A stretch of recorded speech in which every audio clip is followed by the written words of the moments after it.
12 గంటల తర్వాత శంకర్ కుటుంబ సభ్యులు ఏమంటున్నారు? శంకర్ నిన్న అటు వాగ ఆవల చిక్కుకున్న పరిస్థితి, నది ఆవల చిక్కుకున్న విషయం తెలిసిందే. అయితే చిక్కుకున్నందుకు రెస్క్యూ టీం ఎన్డీఆర్ఎఫ్ కావచ్చు, జిల్లా ఎస్పీ జానకి శర్మిల ఆధ్వర్యంలో ప్రధానంగా కొనసాగిన పరిస్థితి. ప్రభుత్వం కూడా చాలా సీరియస్గా దీనిపై తీసుకున్న పరిస్థితి.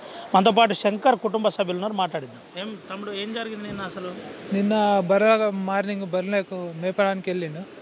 మధ్యాహ్నం సడన్లీ గంగా ప్రవాహం పెరిగేసరికి అట్టే చిక్కపోయాడు.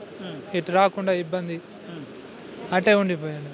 మధ్యాహ్నం నుంచి రెస్క్యూ టీం చేసి ఇవాళ తీసుకొచ్చారు. నిన్న సాయంత్రం 5 గంటల టైం, ఆ టైం చీకటి పడేసరికి వీళ్ళకు కూడా రెస్క్యూ టీం కూడా ఇబ్బంది పడి తీసుకురాలేరు. ఇవాళ మార్నింగ్ నుంచి రిస్క్ చేసి ఇప్పుడు తీసుకొచ్చారు. బోట్ ద్వారా వెళ్ళి తీసుకొచ్చారు. రవి జరిగింది అంటే బర్రకు జీతం ఉన్నాడు మున్పిల్లి కాడ బర్రపోయిండు. గంగ వచ్చింది అసలు తెలియపోయి వచ్చే తన ఈత రాదు. ఈత రాకున్నప్పుడు దానికి అడిచి ఇరుక్కుపోయింది. ఇక మాకు సాయంత్రం తెలిసింది పని. ఇది ఎట్లా జరిగిందంటే కంప్లీట్ ఇచ్చామని ఇచ్చాం. ఇవ్వరు రాత్రి నుంచి తిప్పులు పడుతున్నాం. అందువల్ల సాయం చేయాలి ఇవ్వరు మాకు. ఇది న్యాయమైన ఇది ఇప్పుడు బయట తీసినాం. మేము ఎవరు తీసారు బయటికి? గవర్నమెంట్ తీసిరు ఇప్పుడు అది ఇవ్వరు దాకా తిప్పులు పడ్డాం అంటూ. ఏం పేరమ్మా? నా భర్తనే సార్. బర్లకు పోయిండు నిన్న. ఇక మాకు ఇక పొట్టకు ఇక పని తెస్తేనే పొట్టకు వస్తుంది, లేకుంటే రాదు. ఇక పనికి ఇక రోజు అట్లని బర్రెలు మేపతందుకు పోయిండు. గంగ వచ్చింది. గంగ వచ్చి ఇక అటేమో ఆగిపోయిండు. ఎవరు చెప్పారమ్మా? అంటే అటు శంకర్ నాయక్ అటే ఆగిపోయిండని మీకు ఎవరు చెప్పారు? ఇక ఊరోళ్ళు చెప్తేనే తెలిసింది. తర్వాత మళ్ళీ ఇంతకుముందు ఫోను తిండి పంపించింది నిజమేనా? ఇప్పుడు పొద్దుగల పోయింది సార్ తిండి. తెలిసిందా? తెలిసింది. మీ ఆయనను సురక్షితంగా కాపాడిను, బయటికి తీసుకొస్తున్నారు ప్రభుత్వం. ఈ విషయం తెలిసిందా? తెలిసింది సార్, తెలిసింది. ఏం పేరమ్మా? నీ పేరేంది? గుగ్లాదేవికి. ఏమైతారు శంకర్ నాయక్? మా సినిమా ఎప్పుడు చెప్పారమ్మా? మీకు ఎప్పుడు తెలుసు? నిన్న సాయంత్రం తెలుసు సార్. అయితే మున్పెళ్ళి బర్రెలు కాస్తుండ్రు సార్. అయితే గంగ వచ్చింది సడన్గా. వాళ్ళతోని ఇద్దరు కాస్తుండే. వాళ్ళిద్దరు వెళ్ళొచ్చిండు. మా మామ అట్టే ఇరుక్కుపోయిండు. అయితే తెల్లని దాకా అన్నే మున్పెళ్ళోళ్ళు చుగా కాలు ఉన్నారు, ఏసఐ అవి మొత్తం వచ్చిండ్రు సార్. అయితే ఇప్పుడేమో కొంచెం అన్నం తీసుకువెళ్ళిండ్రు, కొంచెం ఫోన్ పంపిండ్రు హెలికాప్టర్లా. ఇప్పుడు గవర్నమెంట్ ఏమో వచ్చి తీసిండ్రు సార్. పుణ్యం. రాజమణి బిడ్డనైతాను. రోజు వచ్చుడే. ఏదన్నా వాళ్ళేమో ఆర్థిక స్థితిలో ఉన్నారు, పేదతనం. వాళ్ళు ఏమో ఉన్నోళ్ళు కాదు. అందుకోసం బతుకు తెర కోసమేమో ఇట్లా పని చేయడానికి పోతున్నారు. ఇంత పెద్ద రిస్క్ అయిపోయింది. ఇంకా పోపోయింది. అతను ఇప్పటిదాకా ఇట్లనే కూర్చొని చూస్తున్నాడు కాబట్టి ఇంకా మంచిదైంది మాకే. ఇంకా ఏ నష్టం మాకు జరగలేదు.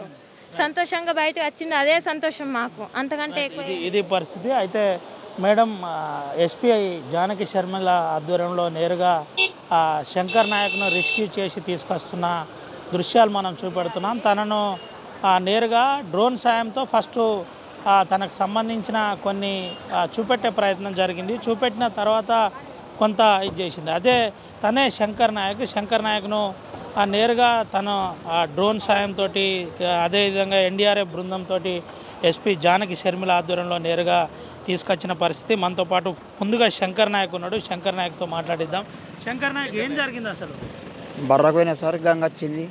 ఈ ఆట దాటుకుపోయినా, తెల్లని దాకా ఆటే ఉన్నా. నిన్న పగాడికి వచ్చి ఉండే, ఇప్పుడు ఇలా పగల అయిపోయింది. 2 గొట్టంగా ఇప్పుడు బయట వెళ్ళింది. ఏంది అంటే ఒక్కటేసారి మీరు పోయిన తర్వాత ఒకటేసారి వరద ఉధృతి పెరిగిందా? ఒక్కటేసారి పెరిగింది. ఒక్కటేసారి పెరిగింది. చూడని మీరు లేదు సార్. ఒక్కటేసారి ఇడిచిండ్రు. ఇక ఆగిపోయినాయి బరువు, ఎక్కడ ఆగిపోయినాయి. ఇప్పుడు వెంటనే మేడంతో పాటు, ఎస్పీ మేడంతో పాటు ఎన్డీఆర్ఎఫ్ కావచ్చు, ఏఎస్పీ గారు కావచ్చు, అందరు మీ దగ్గరే ఉండి నైట్ అంతా మీతోటి పనిచేసి తీసుకొచ్చిన. అంటే ఈ టైంలో మిమ్మల్ని మాట్లాడియద్దు, కానీ మీలాగా చాలామంది కాపర్లు తీసుకొని వస్తారు. ఎట్లా చూడవచ్చు సార్? ఏం చెప్తావు? ఏం చెప్పాలా సార్? ఇక రైట్. ఇప్పుడు మెడికల్ టెస్ట్కి తీసుకుపోతున్న పరిస్థితి అయితే నేరుగా ఏదైతే సంఘటన స్థలం ఉందో సంఘటన స్థలం నుండి మెడికల్ టెస్టుకు శంకర్ నాయక్ని తీసుకుపోతున్నారు. అసలు తీసుకుపోయి తన ఆరోగ్య పరిస్థితి అంటే నిన్నటి నుంచి నేరుగా గోదావరి ఏదైతే గంగ ఉందో ఆ గంగను చూడడం ఇదంతా కూడా కొంత టెన్షన్కి గురయ్యే ప్రమాదం ఉంటుంది. ఇదంతా ఇబ్బందికరంగా ఉంటుంది. వర్షంలో తడిసిండు కాబట్టి కొంత జాగ్రత్తగా ఉండే విధంగా అదేవిధంగా ఆరోగ్య సమస్య కూడా పూర్తి స్థాయిలో తెలుసుకునే విధంగా ప్రయత్నం చేస్తున్నారు. దీనికి సంబంధించి అంటే ప్రధానంగా నిన్న ఆ శంకర్ నాయక్ ఇటు మున్య దగ్గర ఏదైతే ఆ గ్రామంలో పనిచేస్తాడో బర్ల కాపరిగా చాలా కాలంగా అక్కడి నుండి నేరుగా అటు పోయి వస్తున్న టైంలో ఒకటేసారిగా ఎస్ఆర్ఎస్పి అటు ప్రాజెక్టు నీళ్ళు వదలడం అదేవిధంగా ఆ నది ప్రవాహం పెరిగిపోవడంతో ఇబ్బందికరంగా మారిన పరిస్థితి. కొంతమంది గ్రామస్తులు కూడా ఉన్నారు, ఒకసారి మాట్లాడిద్దాం. బాబు ఏం పేరు మీ పేరు? నా పేరు గంగాధర్.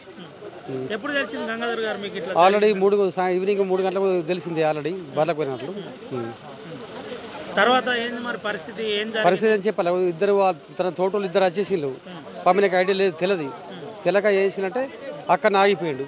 ఆటోమేటిక్గా గంగ వచ్చేసింది, ఆయనకి రాలేకపోయిండు అంతే. ఈయన ఎక్కడ ఇక్కడ పని చేస్తాడా? అక్కడ ఆ ఊర్లో ఇక్కడ మునిపల్లిలో పని చేస్తాడు. అక్కడ బర్రెలు అక్కడే వస్తాడు. మన పారిపల్లి మన మునిపల్లి. ఏంటి మరి ఇదంతా రిస్క్ చేసినారు? దీంట్లో ఎన్డీఆర్ఎఫ్ కావచ్చు, జిల్లా అధికారులు అందరు ఇక్కడే ఉన్నారు, ఇక్కడే ఉండి పని చేశారు. ఏమనిపిస్తుంది? అయితే విషయం ఏం చెప్పాలి, ఇక్కడ మన ప్లేస్ లేదు కదా సార్. ఇప్పుడు బర్రెలు మేయడానికి చాలా ఉన్నాయి కదా, మునిపల్లి అండ్ మాచాపురం అంటే పారిపల్లి ఉన్నాయి కదా. ప్లేస్ సరిపోక అక్కడికి కురుగు తీసుకుపోయినాడు. దాన్ని మన జొన్నల కుర్ర అంటారు. అది ఏం చెప్తావు మరి? శంకర్ నాయక్ సేఫ్గా బయటకు వచ్చింది, సుశ్వాసంగా చెప్తాం. సంతోషం, అధికారులకు మరి సంతోషం చెప్పాలా. ఇంత రిస్క్ తీసుకున్నానికి